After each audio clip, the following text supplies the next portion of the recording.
జగన్ తట్టుకోగలుగుతాడా లేదా, నిలబడగలుగుతాడా లేదా, శాంతం పక్కకి వెళ్తాడా లేదా శాంతం వీళ్ళని పక్కకి పెంచగలుగుతాడా? ఇదే. ఎందుకంటే ఈ దఫా ఎన్నికలు ఏదో సిద్ధాంతాల మధ్యన పోరాటం కాదు, రాద్ధాంతాల మధ్యన జరుగుతున్న పోరాటం, వ్యక్తుల మధ్యన పోరాటం.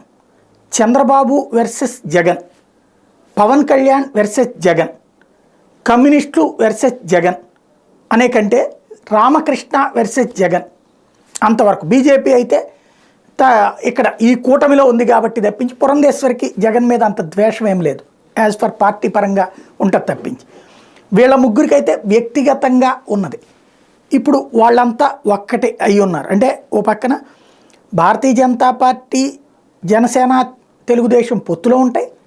అలాగే భారతీయ జనతా పార్టీని ద్వేషించే కమ్యూనిస్టులు కాంగ్రెస్తో జట్టు కట్టిన ఆ ముగ్గురు చంద్రబాబు మార్గదర్శనంలోనే నడుస్తారు. సిపిఐ, సిపిఎం, కాంగ్రెస్ పార్టీ కూడా, షర్మిల కూడా. కాబట్టి మొత్తం ఓ రకంగా చెప్పాలంటే మహాగఠబంధన్ టైపు అప్పట్లో 2009 సంవత్సరంలో ఎట్లయితే అందరినీ ఏకం చేశారో చంద్రబాబు, ఇప్పుడు తెలంగాణలో ఎట్లయితే 2018లో ఏకం చేశారో అట్లాగా భారీ ప్రయత్నం. ఇప్పుడు మరి ఇంతమందిని అంటే చంద్రబాబు, పవన్ కళ్యాణ్, పురంధేశ్వరి, ఇది శ్రీనివాసు సిపిఎం, సిపిఐ రామకృష్ణ, షర్మిల, ఆరుగురు ఒకవైపు ఉన్నట్టు, ఒక్కడు ఒక్కవైపు ఉన్నట్టు. ఏమవుతుంది, గెలుస్తారా ఓడతారా, ప్రజలు డిసైడ్ చేసేటటువంటి సందర్భం వచ్చేసింది.